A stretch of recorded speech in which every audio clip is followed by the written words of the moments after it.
ভালো করে মনে রাখতে পারেন, ইসমে আজিম আনতাল মান্নান বাদিউস সামাওয়াতি ওয়াল আরদ ইয়া যাল জালালি ওয়াল ইকরাম ইয়া হাইয়্যু ইয়া কাইয়্যুম। নাসাই শরীফের 1300 নম্বর হাদিস, যে এই চারটা নবী বললেন এমন নাম দোয়া করা মাত্রই আজাবা, তার দোয়া আল্লাহ কবুল করবেন। যে আল্লাহর কাছে দোয়া করবেন, যেই বিষয়ে দোয়া করবেন ওই বিষয়ের কোনো একটা নাম নির্বাচন করা, আল্লাহর নাম। মনে করেন আপনি রহম দরকার, তো আল্লাহকে রহিম নামে নির্বাচন করা। মনে করেন আপনার রিজিক দরকার, আপনি রাজ্জাক নামে আল্লাহকে ডাকেন। আপনার ক্ষমা দরকার, আপনি গফফার নামে আল্লাহকে ডাকেন। যেই বিষয়টা দরকার ওই বিষয়টাও উল্লেখ করা, এটাও দোয়ার একটা আদব। কাইয়াকুলা ইয়া রহিম ইরহামনি, যেমন বলা ইয়া রহিম ইরহামনি, হে রহিম আমাকে দয়া করেন। ওয়া করিম আকরিমনি, বলা হে সম্মান দেওয়ার অধিকারী আকরিমনি, আপনি আমাকে সম্মানিত করেন। আপনি অসুস্থ, তো বললেন ইয়া শাফি ইশফিনি, হে রোগের আরোগ্য দানকারী, আপনি আমাকে শিফা দান করেন, আরোগ্য দান করেন। এইভাবে দোয়া করা। তিরমিজি শরীফের 3527 নম্বর হাদিস, হাদিসের বর্ণনাকারী মুআজ ইবনে জাবাল রাদিয়াল্লাহু তাআলা তিনি বলেন, রাসূল সাল্লাল্লাহু আলাইহি সাল্লাম এক ব্যক্তিকে দোয়া করতে শুনলেন।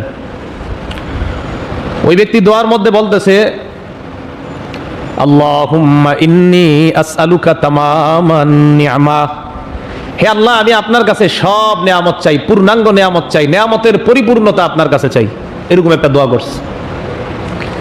فقال رسول الله صلى الله عليه وسلم اي شيء تمام النعمه, এই তুমি যে পূর্ণাঙ্গ নেয়ামত চাইলা, পরিপূর্ণ নেয়ামত, পরিপূর্ণ নেয়ামত কোনটা তুমি জানো?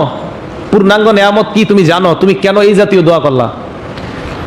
ওই সাহাবা জবাব দেয়, দাওয়াতুন দাউতু বিহা আরজু বিহাল খাইর। কয় হুজুর এটা এমন একটা দোয়া আমি জানি না এটার ফায়দা কি, খালি আমি এতটুকু জানি যে এই শব্দটার মাধ্যমে আমি আল্লাহর কাছে কল্যাণ চাই, এটাই আমি আল্লাহর কাছে চাই। তো এই জন্য আমি আল্লাহরে বলি তামামান নিয়ামা। শব্দটা কি? তামামুন নিয়ামা। আপনারা বলেন না তামাম জগতের মালিক, এই তামাম মানে পুরা, সব। তো সব নেয়ামত, নেয়ামতের পূর্ণাঙ্গতা, পরিপূর্ণ নেয়ামত, সব নেয়ামত, এটার অর্থ হয়। তো নবীজি বলেন, ও তুমি এটার মাধ্যমে কি বুঝো? কয় হুজুর আমি বুঝি কল্যাণ, এর লেগে আমি এরকম একটা শব্দ আল্লাহর কাছে বলি, যে বলার কারণে আমার উদ্দেশ্য হলো আমি আল্লাহর কাছে কল্যাণ চাই। নবীজি বললেন, তুমি যদিও শব্দটা অনেক সুন্দর বলছো, কিন্তু উদ্দেশ্যটা আসলে বুঝো নাই।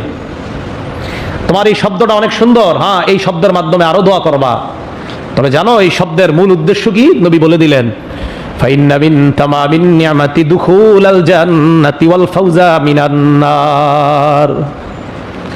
আল্লাহর হাবিব বললেন, তুমি যে আল্লাহর কাছে বললা আল্লাহুম্মা ইন্নী আসআলুকা তামামান নিয়ামা, আল্লাহ আমি আপনার কাছে পূর্ণাঙ্গ নেয়ামত চাই, সকল নেয়ামত চাই, এর দ্বারা উদ্দেশ্য হলো, সকল নেয়ামতের মূল হলো দুখুল আল জান্নাহ, আল্লাহর জান্নাতে প্রবেশ করা এবং জাহান্নাম থেকে বাঁচা। তোমার এই দোয়া যদি কবুল হয়ে যায়, আল্লাহর জান্নাত তোমার জন্য অবধারিত। এটা যদি কবুল হয়ে যায় তো পূর্ণাঙ্গ নেয়ামত হবে আল্লাহর জান্নাতে প্রবেশ করা, আর জাহান্নাম থেকে চিরমুক্তি, চিরতরে মুক্তি লিখে নেওয়া। এই দোয়া যদি কবুল হয়ে যায় তো আল্লাহ তোমাকে চিরস্থায়ী জান্নাত আর চিরতরে জাহান্নাম থেকে তোমার নামটা আল্লাহ কেটে দিবেন। তাহলে শব্দটা মনে থাকে আপনাদের, তামামান নিয়ামা। তো আল্লাহরে যদি বলেন, বাংলায় বলতে পারেন, আল্লাহ আমি আপনার কাছে তামামুন নিয়ামা চাই। তামামা কেন হয়েছে? এটা আরবি ব্যাকরণের কারণে। আল্লাহুম্মা ইন্নী আসআলুকা বলার কারণে, এটা আরবি একটা ব্যাকরণ, ওই ব্যাকরণের কারণে আপনার হয়েছে তামামা। তো তামামান নিয়ামা এটা কেন হয়েছে? সাবজেক্ট অবজেক্টের ব্যাপার, এটা আপনারা ইংলিশ বুঝেন। তো এই জায়গায় হয়েছে কেন? এটা হলো আপনার আল্লাহুম্মা ইন্নী আসআলুকা তামামান নিয়ামা, মূল শব্দটা তামামুন নিয়ামা। মূলত পেশ ছিল, জবর হয়ে গেছে কেন? আল্লাহর কাছে আসআলুকা বলার কারণে ওখানে জবর হয়ে গেছে। এটা আরবি ব্যাকরণে এটাকে মাফউলে বিহি বলা হয়, ওইটা আপনাদের বোঝা দরকার নেই। তো তামামুন নিয়ামা, পূর্ণাঙ্গ নিয়ামত, এতটুকু শব্দ আল্লাহরে যদি বলেন তো আপনার টার্গেট থাকবে যে আল্লাহ তামামুন নিয়ামা মানে আমি চিরতরে জাহান্নাম থেকে মুক্তি চাই আর চিরস্থায়ী জান্নাত আপনার কাছে চাই। তো যখন আল্লাহরে বলবেন তামামুন নিয়ামা, যদি কবুল হয়ে যায় তো আপনাকে আল্লাহ চিরস্থায়ী জান্নাতের বাসিন্দা বানায় দিবেন। এটা হলো এক ব্যক্তির এরকম শুনছে, ওই হাদিসের মধ্যে আছে। ওয়া সামিআ রাজুলান ইয়াকুল, আরেক ব্যক্তিকে আল্লাহর নবী বলতে শুনলেন, ইয়া যাল জালালি ওয়াল ইকরাম। বলেন তো, ইয়া। গত শুক্রবারে না জানি এর আগে আমার একজন জিজ্ঞাসা করছে, ইয়া যাল জালালি ওয়াল ইকরাম দিয়ে দোয়া করা যাবে কিনা? আল্লাহর নবী শুনলেন এক ব্যক্তি বলতেছে, ইয়া যাল জালালি ওয়াল ইকরাম, ইয়া জাল জালালি ওয়াল ইকরাম, হে সম্মানের অধিকারী, মর্যাদার অধিকারী, সম্মান দেওয়ার মালিক আল্লাহ, এই বলে এক ব্যক্তি বলতেছে ইয়া জাল জালালি ওয়াল ইকরাম। আল্লাহর নবী এই কথা শোনার পর তাকে বললেন কদ উস্তুজিবা লাকা ফাসালহু, তোমার দোয়া কবুল করা হবে, কারণ তুমি এমন একটা নাম বলেছো যেই নামের কারণে দোয়া করলেই তোমার দোয়া আল্লাহ কবুল করে নেবেন। ফাসাল, তুমি চাও, এখন চাও আল্লাহর কাছে, যা মন চায় চাও। ইয়া জাল জালালি ওয়াল ইকরাম এটা বলে কিন্তু আপনারা আল্লাহর কাছে অনেক কিছু চাইতে পারেন। আল্লাহ ইয়া জাল জালালি ওয়াল ইকরাম এটা বলে আপনার প্রার্থনাকৃত বিষয়গুলো আল্লাহকে বলেন। হাদিসের মধ্যে প্রমাণ হয় এটার মাধ্যমে দোয়া করলেও আল্লাহ দোয়া কবুল করেন। এগুলো দ্বিতীয় ব্যক্তি, ওই হাদিসই তিরমিজির 3527 নম্বর হাদিস। ওয়াসামিআ রাজুলান ইয়াকুল, আর এক ব্যক্তিকে বলতে শুনলেন, ওই ব্যক্তি বলতেছে আল্লাহুম্মা ইন্নী আসআলুকা সবরা, আল্লাহ আমি আপনার কাছে ধৈর্য চাই। কি চাই? অনেক মানুষ না বুঝে দোয়া করে। আল্লাহর নবী বললেন তুমি আল্লাহর কাছে কি চাইলা? কয় হুজুর ধৈর্য চাইলাম। কয় হে মিয়া এটা কেমন দোয়া করলা? ফাকাদ সাআলতাল্লাহাল বালা, এর মানে তুমি আল্লাহর কাছে বিপদ চাইলা। ধৈর্য তো আল্লাহ তখন তোমাকে দিবেন যখন আগে একটা বিপদ দিবে। তুমি যে আল্লাহর কাছে ধৈর্য চাইলা, এর মানে আল্লাহরে বলতেছো আল্লাহ আগে বিপদ দাও এরপর ধৈর্য দাও। ধৈর্য কেন চাইলা? বিপদ না আসলে আল্লাহর কাছে ধৈর্য কখনো চাইবা না, বিপদ আসার পরে বলবা আল্লাহ আমাকে তুমি ধৈর্য দিয়ে দাও। এই যে আমাদের সারা দুনিয়ায় এখন বিপদ চলতেছে, এখন বলা যায় আল্লাহ তুমি এই বিপদে আমাদেরকে ধৈর্য দিয়ে দাও।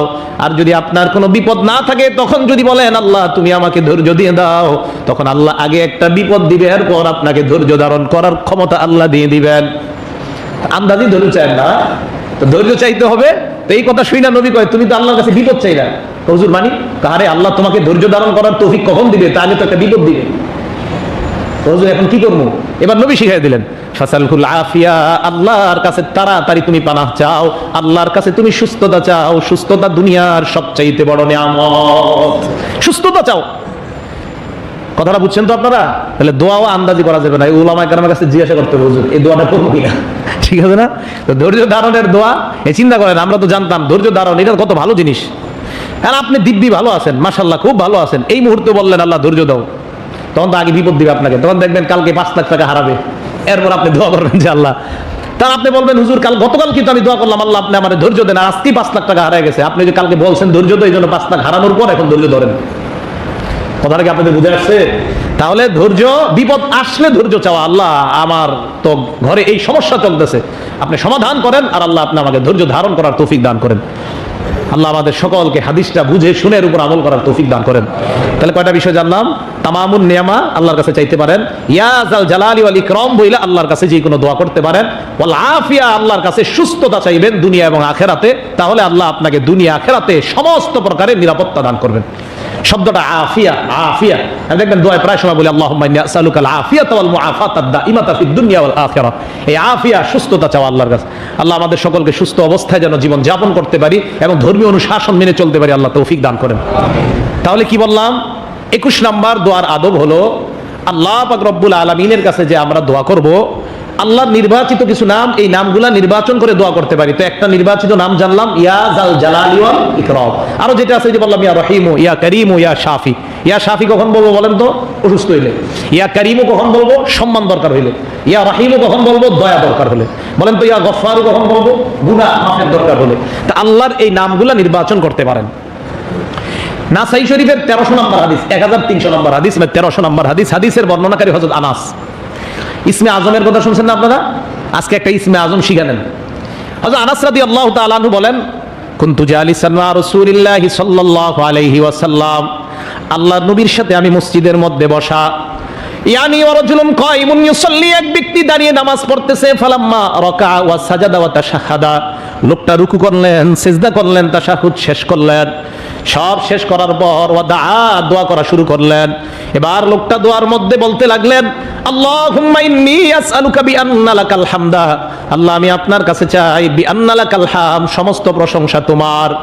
এরপর বললেন লা ইলাহা ইল্লা আনতাল মান্নান, আপনি ছাড়া কোনো ইলাহ নাই, আনতাল মান্নান আপনি অনুগ্রহ দানকারী। এরপর বললেন বাদিউস সামাওয়াতি ওয়াল আরদ, আসমান জমিনের সৃষ্টিকর্তা আপনি। এরপর বললেন ইয়া জাল জালালি ওয়াল ইকরাম, এরপর বললেন ইয়া হাইয়্যু ইয়া কাইয়্যুম, ইয়া হাইয়্যুন মানে হে চিরঞ্জীব, ইয়া কাইয়্যুম মানে হে চিরপ্রতিষ্ঠিত সত্তা। এবার বললেন ইন্নী আসআলুকা তাহলে দেখেন এই জায়গায় কয়টা নাম পাইলাম? বাদিউস সামাওয়াতি ওয়াল আরদ, লা ইলাহা আনতাল মান্নান, মান্নান পাইলাম।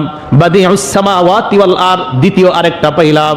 ইয়া জাল জালালি ওয়াল ইকরাম, আরেকটা পাইলাম। ইয়া হাইয়্যু ইয়া কাইয়্যুম, এই হলো চারটা। আল্লাহর নবী বলেন এই যে চারটা শব্দ লোকটা বলল, আনতাল মান্নান, বাদিউস সামাওয়াতি ওয়াল আরদ, ইয়া জাল জালালি ওয়াল ইকরাম, ইয়া হাইয়্যু ইয়া কাইয়্যুম। নবী সাহাবাদেরকে বললেন তাদরুনা বিমা দা, এ সাহাবারা তোমরা কি জানো লোকটা কিসের মাধ্যমে দোয়া করেছে? সাহাবারা জবাব দিলেন আল্লাহু ওয়া রাসূলুহু আ'লাম, আল্লাহ আল্লাহর নবী ভালো জানেন। এই কথা বলার পর নবী বললেন ওয়াল্লাযী নাফসি বিয়াদিহি, ওই আল্লাহর শপথ যে আল্লাহর হাতে আমার জান, ওই আল্লাহর শপথ করে আমি বলতেছি, দা আল্লাহ বিইসমিহিল আযীম, ওই ব্যক্তি আল্লাহর কাছে এমন ইসমে আযীমের মাধ্যমে দোয়া করেছে, আল্লাযী ইযা দুইয়া বিহি আজাবা, এই নামগুলোর মাধ্যমে কোন বান্দা যদি দোয়া করে ওই দোয়া আজাবা, সাথে সাথে আল্লাহ কবুল করে নেন।